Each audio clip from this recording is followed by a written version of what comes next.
hello, good morning everyone. Once again, I'm Annabelle Hipólito Medel, proud independent distributor of unified product and services. Our step-by-step tutorial for today is how to pay our Pag-ibig Fund to our version 3 unified product and services. So punta na po tayo. So kay Chrome po ako naka-online. So once na makita niyo naman po yan, online naman po siya.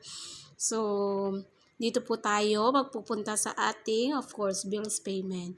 Bills payment natin dyan. So, hanapin po natin si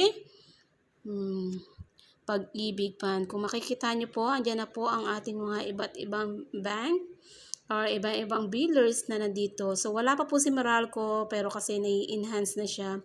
So, nakita ko dyan si aking Pag-ibig Fund. So, choose ko sa Pag-ibig Fund, then go po ako dito sa next po natin, di ba? Naklik ko naman po next. And then contact number. So contact number po is 0928-633-1909. Reference number, bill member ID.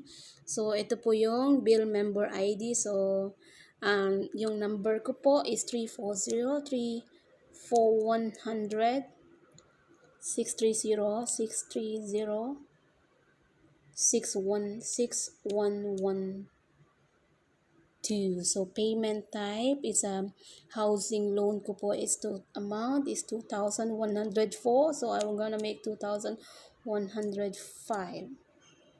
Then pwede ko po 2,100. Mali.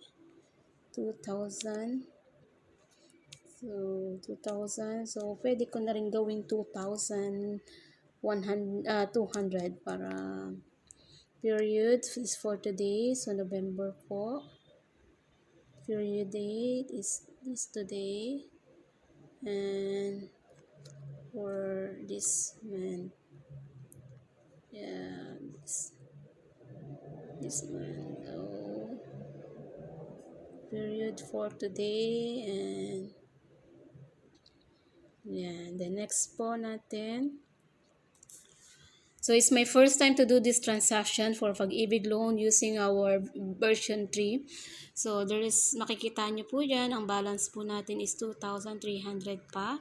So by clicking, you agree the button, your acknowledgement. So, okay. Housing loan ko po. And then screenshot ko siya. Then amount by clicking I agree, then next po natin. So enter this transaction password for this account is,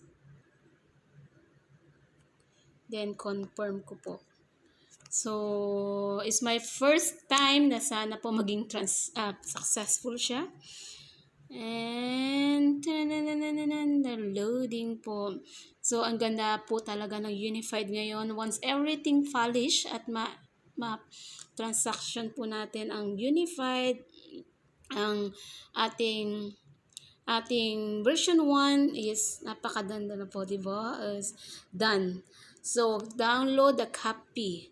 So makaka-receive po ako ng payment. So okay po, transaction done, and wow, is free of charge. So yun lang po. So paano po natin makikita yung ating reports dyan? So si general reports po tayo, and then you can see that from here, view transaction, then view transaction ko po. So andyan na po, completed na po ang aking transaction. The click, ayan. Then nasa saan ko po ba siya na view ang aking ayan, transaction ID copied, and then where to get my receipt. So makaka-receive po ako niya ng email nakapagbayad po ako. So yun lang po. Congratulations, it's my first transaction of Pag-ibig Fund, and I'm very thankful po sa Unified. So once again, I'm Annabelle Hipólito Medel, proud independent distributor of unified product and services. Good morning.